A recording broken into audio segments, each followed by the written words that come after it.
Okay. Hello, everyone. Welcome to another session of Mindful Engineering. My name is Tej Rana. I am a professional engineer and very involved with Florida Engineering Society Miami chapter. So would like to welcome you on behalf of Florida Engineering Society and as well as our partners, Women in Transportation. Also would like to welcome you everybody on behalf of both these organizations.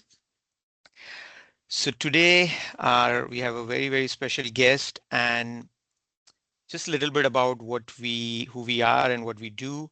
So I think as in our profession, we all understand how our profession asks so much from each one of us, right? We have to think clearly, we have to solve problems every day, we have to lead teams, we have to keep moving under pressure, managing high expectations, deadlines. But are we doing all this? Are we taking time to support our own well-being while we are doing all this? And this is what exactly mindful engineering is about. Mindful engineering is supporting the well-being of all engineers. And the intent of this program is to offer tools to us, this engineering community, to each one of us to stay focused, grounded, and be mentally strong. So welcome to Mindful Engineering. And today's session we have is about re-engineering the mind. And we have a very special guest, and I feel very happy and proud to introduce our special speaker today. His name is Craig Gordon. He's right in front of your screen. A little bit about him. He is a practicing meditation, yoga, and dance teacher for more than 30 years. And he has directed and choreographed for television, America on its Feet, for pros, on Dancing with the Star fame, on stage, Tangos del Norte, and he's been invited to perform all over the world in Asia, Europe, South America. Currently, Brother Craig has his own studio in Delray Beach for 25 years and has been producing both quality yogis and dancers alike. So let's welcome dear brother Craig. Also know him for more than 15 years, so I have a personal connection. He's a spiritual brother on the same path. So welcome, Brother Craig. Hi, Tej. Thank you very Yeah, much for that introduction. It's a pleasure to see you again and be connected by this way even. And as you were sure. speaking, I was recognizing the similar, like a disparity between engineering and dancing, but really there's no disparity whatsoever. It's all the same thing. Uh-huh. So I have a question for you. For me, What, okay.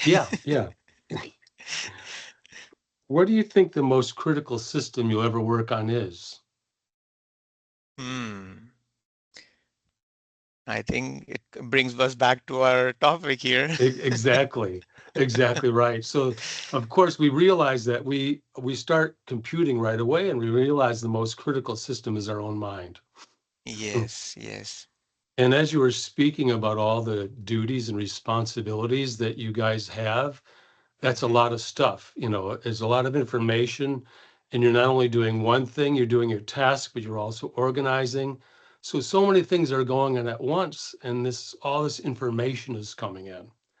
And so what I was thinking about the word stress Hmm. and the definition, one of the most basic definitions of stress is more, it's related to the word information. Stress and information are related. And stress is there's more information coming in than I have the ability to process it. So here's where we find ourselves. We're in the world today, we have virtual information is everywhere. It's mind-boggling the speed with which things are moving. In fact, it's affecting the lives of every single human person on our interconnected planet. We're no longer just face to face. We're doing this right now. We're interconnected now. You're in Miami, but you could be in Kazakhstan or Tokyo. It wouldn't make any difference at all. And so True. all this is bringing so much information for us, and it's really speeding things up at a very fast rate. I was thinking another couple facts that kind of illustrate the point. The smartphone only came into existence in 2009, and now there are more cell phones in the world than there are people on the planet. And Wow. Mm-hmm. Before the pandemic, who did Zoom? I never even heard of Zoom. So this whole idea that we have an artificial intelligence is now our constant companion, and soon to literally be our best friend, as fully automated humanoid robots are set to be available in any home within a decade. But True. where where's all this progress taking us? How much can we handle? How much speed can we take? Mm-hmm. I was interviewing someone a couple weeks ago, and they said it's moving so fast that how can I keep my feet firmly planted on the ground when the earth beneath them is moving very fast? So this is the state that we all recognize. It's Mm. kind of like the old cassette tapes, that Yes. when on fast forward, that as it speeds up and the reel gains momentum, it starts going faster and faster and faster. And this is the way that it is. So what am I to do? Right. What am I to do?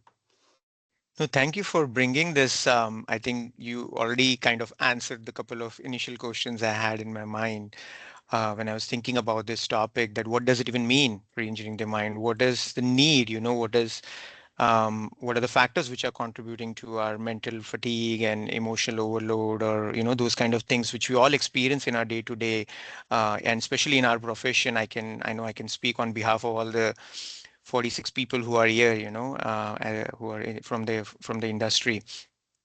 And I think you already said it's the amount of information which is there, the exposure to that information, and we not knowing what we are doing with how we are processing it, what to do with it most of the time. And it's just that overload of that as well, and which causes the stress, you like you said. So with that understanding, I would like to understand from you, get a better understanding of this mind and its influence on our thoughts, our reactions, and the decision makings we have to do.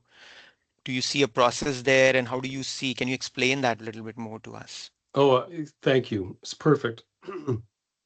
Well, first we have to understand where we are. If we liken it to like engineering, uh, first of all, we realize we're not the hardware. We have hardware, we have software, and we have the operator. So in spiritual life, you call it the hardware, the body. And most of us are caught up into this kind of body consciousness, this body awareness. And then on a more subtle level would be the software, would be the thoughts, all the thoughts that are coming in. By the way, do you know how many thoughts that you have a day? It's I it's can in I the can guess. I can it's in the tens guess. of thousands, tens of Wow. Hmm. thousands of thoughts per day, images going in front of us. As a matter of fact, years ago, I was giving a class, and there was a man that was in advertising, and he was at the time when they first started the very fast image advertising. And so they did a clinical trial to see how many images the human mind could take to get messaging. It was 26 images per second was the limit. Wow. So when I heard that, I said, wow, it's so fast. There's so much information. This is the thought, but we're not our thoughts. We are the operator. We're the operator of this whole system. So all the thoughts that come into my mind, they're not me. There's something that I'm seeing, that I'm experiencing. And as the operator, I have to learn how to choose which thoughts to engage in and which thoughts not to engage in. And this is where the mindful engineering comes in. I understand the process. I'm not the hardware, I'm not the software, I'm the operator. So, how do I go about making this change? Because stress is real. We're all affected by it. And guess what? It's not going to stay the same. It's definitely not going to slow down. It's going Hmm. to continue to speed up. And Right. so I can't just throw in the towel. I have to, what all I can do is find more space, because space and power are related. So to go on, use that's kind of the metaphor of engineering again. We have, we scan. So the first Okay. part I would do would be scan. And we use the word in spiritual talk is observe. I need to know what the lay of the land is. And let me draw a distinction between being an observer and a spectator. A spectator, I'm just what's ever coming in, and like our screens that come in front of us and we swipe from one thing to the next. This is basically spectating, and I'm doing it as a distraction. And this is what social media does to us. We, at best, it's a distraction, if not misleading or a complete falsehood. And so all this information, the mind doesn't know falsehood, it just accepts what's coming in unless the operator is at the keyboard accepting or rejecting the information that's coming in. So the first thing I need to do is observe, and let me put a qualifying word in front of observe, and that's called detached Mm. Okay. or neutral. I need to be a neutral observer. And what I have to do is sit still. So I You think, want to step in, please? yeah, no, no, I just wanted to bring in like get a clear understanding and just kind of confirm with you for everybody, for the benefit of everybody here. So I think it's a very valid point what you brought that um, we are not the hardware, we are not the software. We have those components, but it's not the one that clearly runs the thing, and we are the operator. And I think when you say the word operator, what came to me was that I'm in charge.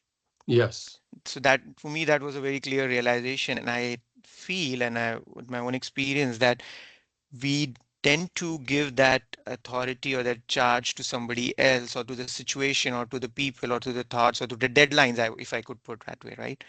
And I think for me that is a big understanding and awareness you brought in there, that I am in charge here, I am the operator of my thoughts, of my thinking.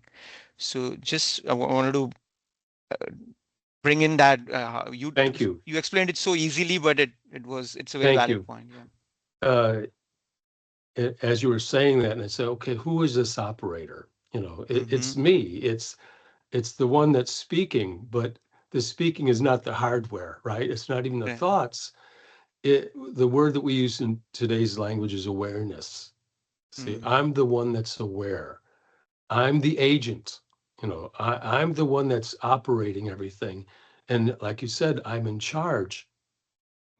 But I don't realize that I'm in charge because I have all my memory that I've gained is filled up with stuff from the past. And I'm not making my decision based on the present moment. I'm making my decisions based upon the memories and the conditioning that I've had up to this point. And that's why that it's so easy to advertise with algorithms because they're predisposed to program for people to go to their predisposed feelings and mm-hmm. opinions and agendas. And that Mm-hmm. way we get operated upon even though we're the operators. And we don't even know we're giving up our sovereignty of this. And so Mm-hmm. this is probably the most important aspect of the whole process is to understand that I'm the operator, I'm the awareness. Mm-hmm. Everything else that's coming up, like you're doing a lot of stuff right now, you've got to be busy and you've got to multitask. I think of them as pop-up notifications that are coming up. I don't have to click. Mm, I don't have to click on them. I feel and even though how either they attract by my fear or by my desire or by my greed or by my avoidance, whatever it is, emotionally I start clicking. And so right. as I realize this, and this is what meditation is. Meditation is taking a moment. It's silence. It's stopping the process momentarily so that I could get an idea of where I am in the present moment. Mm-hmm. And I see all this stuff, and I'm just choosing not to engage at this moment. Yes, I have all types of responsibilities. I'm sure every single person that's on right now has a multitude of responsibilities. And if I asked, raise your hand if you don't have enough stress in your life, nobody would raise their hand. So Yeah. that's part and parcel of it. And the more effective I become, the more responsibilities that I have, the more accountability that I have, the more tasks that I'm asked to achieve. So it's even more and more important to take this quiet time, to take these little stops to observe myself. Okay. So I think that could, so that is one of the practical ways. Like, I think, so how do I practice? I think the question here is, how do I practice being this operator, right? How do I practice being in charge and not getting distracted by those notifications and things which are coming up? And I think you did mention earlier also about being an observer, being a detached observer. And now you're talking about taking that pause, taking those breaks, right? Can you elaborate more on those practical approaches which our audience can apply I- in a day-to-day I'll life? I'll give you one that I use every single day. Mm-hmm.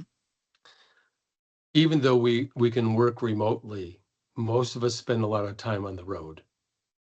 And the driving is probably one of the biggest sources of stress there is for people of Mm-hmm. getting to your destination. And, usually you see a red light and that's stress. Well, I've changed it around. I use the red light as a moment to quiet down because I'm Mm, not. So I say, okay, stop. It's telling me to stop. There's no way I can get going. I'm not. And why should I be upset because the person in front of me didn't go when they had a chance, and now I have to wait for another whole line of traffic? mm-hmm. I'm stopped. Let me stop the whole machine for this moment. And Mm, I can keep my eyes open. I can look at the red light, and mm-hmm.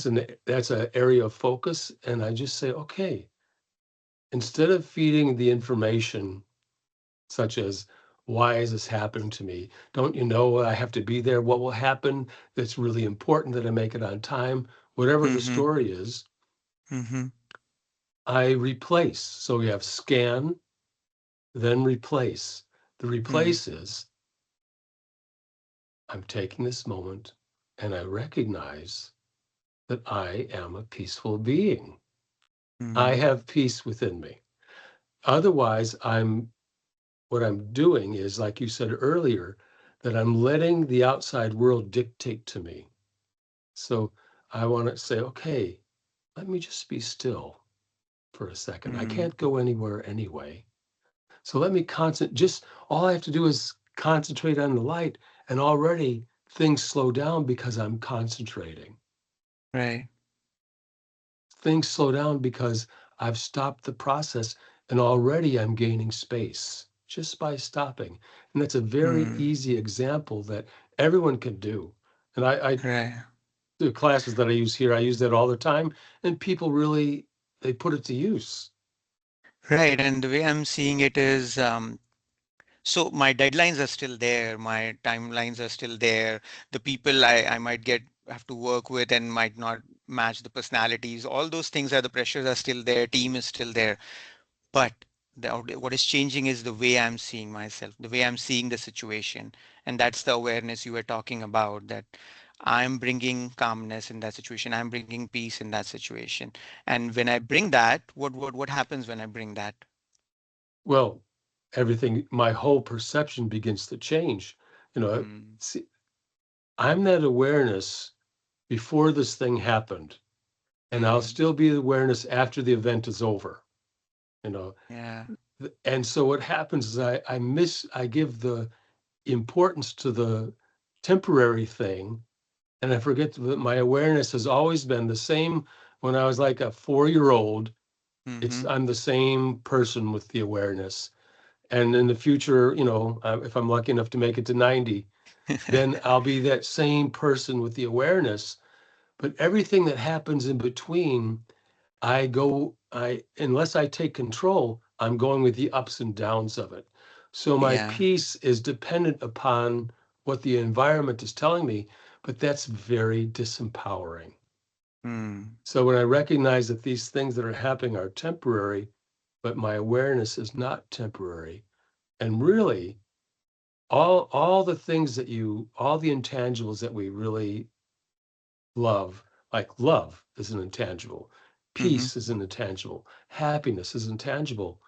Where are they experienced? Mm. They're experienced in the mind. Yeah. So that means that it's there.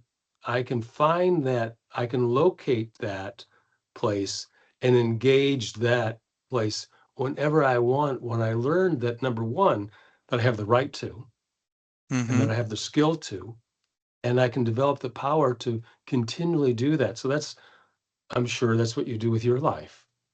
You know, Right. you have a lot of stress, but I don't know the stress part of your life. I only know you as calm and happy Tej. I don't know the whole backstory.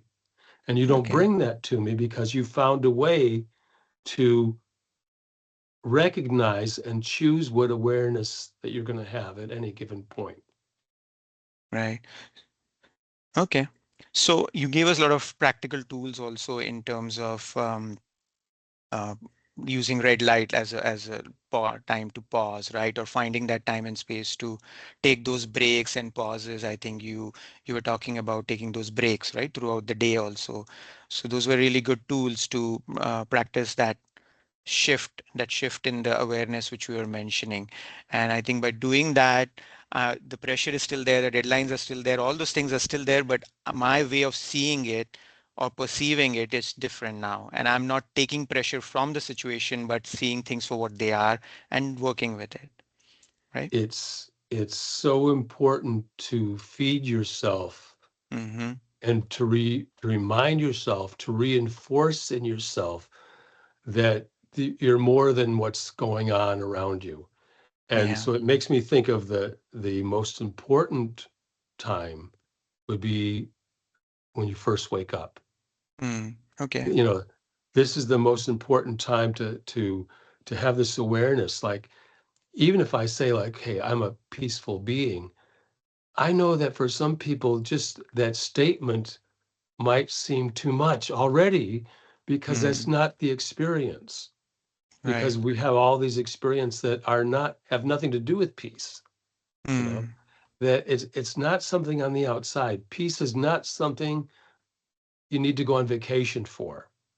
Mm. It's always there. In fact, people go on vacation and they still don't have peace. Because they bring Possible. it with them. You know, Possible. it's Yeah. just the way that it is. Mm-hmm. So it's the reminder that okay, let me experiment with this idea that underneath all the memories and all the stuff and all the Mm-hmm. frustrations and all the negative words that people and all the failures that I've had or whatever it is that my story is, that underneath Mm. all that, my original nature is a peace. I'm a Space. peaceful being. Yes. It's my nature to be like that. And so the act of meditating is to realign myself with this truth. I'll call it a truth. Mm-hmm. I'll use it as call it a hypothesis for now. Okay. But if you have a hard time believing that, be an honest scientist. That Mm. you take a hypothesis and you work on that hypothesis to try to come to a conclusion. But have to make sure your lab is set up properly. And one of these ways is to start my day with just be silent. Find something that you read something that really inspires you, like, a mission statement, whatever it is you want to be. Right. If you Something have a hard time positive. saying, Mm-hmm. I'm a peaceful being, I'm a peaceful soul, if that's too much, find something you can. And by Mm. starting my day with that, and and without any distractions. Mm. So maybe you don't live alone. So maybe you live in a household.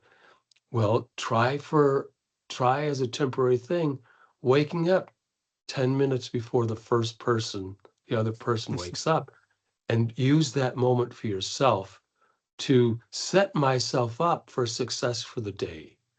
Otherwise, I'm going to be chasing, chasing, chasing. And this is what we oftentimes Mm, feel like. The ground's moving, we're like on the treadmill, and the yeah. treadmill is moving faster than I can run. Hmm. So that's wonderful. I think I'm gonna request you to, if you would be kind enough to take us into an experience of that piece and Okay, the being which you're sharing. Would that be okay? that's perfect. Okay.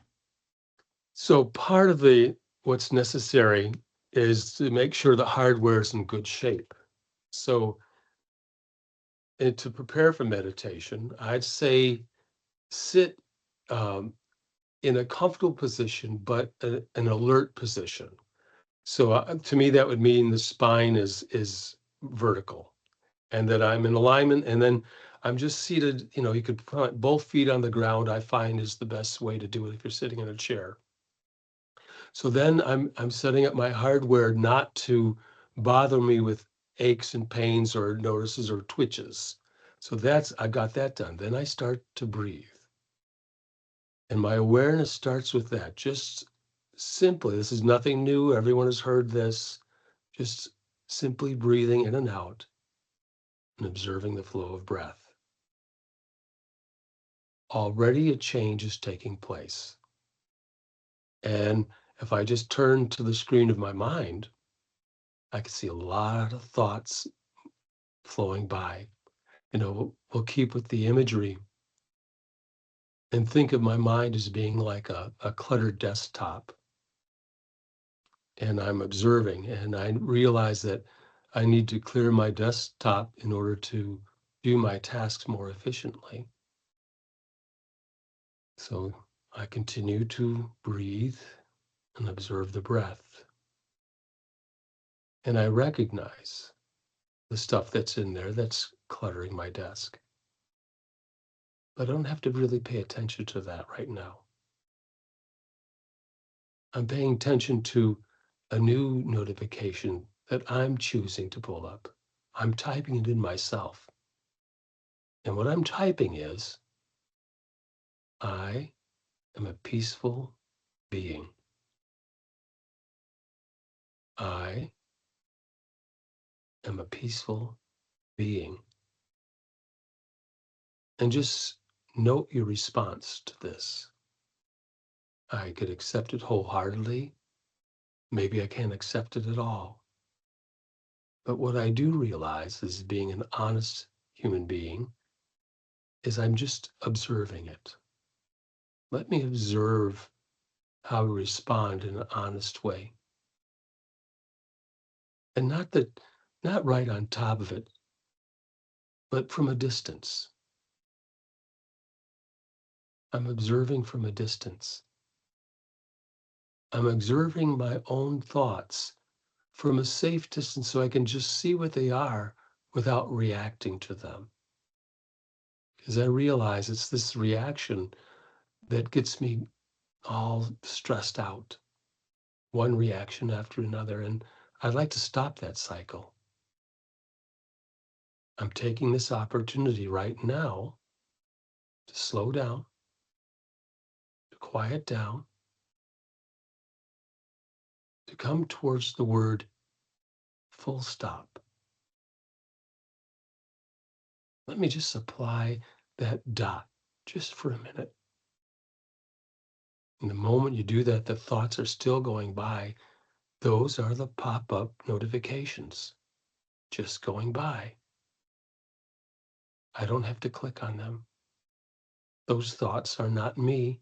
They're just the thoughts that I've had. And I recognize just by taking this moment right now to observe, the stress is reducing immediately. And I can do this whenever I want. See, it only takes a minute. Maybe you only have a minute to do it. A minute can change it. Like I feel different already just by taking that moment, by not getting caught up in Craig lecturing. Yeah. That, okay, I'm a peaceful being experiencing this process. and it sets me back on my center. Thank you. I think that was a wonderful, wonderful experience. I really want to thank you for sharing the insights and thank you to everyone for joining. I feel this has been a very meaningful conversation, reminding all of us on how we don't tend to pay attention and how we can re-engineer our mind to focus more on the inner life, the quality of our thoughts, the quality of how we do things, right? And then lead and then deal with those deadlines, then deal with the people and all those things which we have to solve, right? With that awareness, who we are. So we really appreciate, Brother Craig, your input and you being here. And thanks to each one of you for being here and being part of this journey. I'm sure we'll be having more of the sessions as we move forward in the summer and the next year. So look, be on the lookout for it. And if you have any questions, anything more you wanna hear about or know about, feel free to email me or FES, Miami chapter, and we can answer and reply to you accordingly. So thank you to each one of you. Very good. Thank you. Thank Thank you, you. I Greg. appreciate it. Brother Greg. Thank All you. right.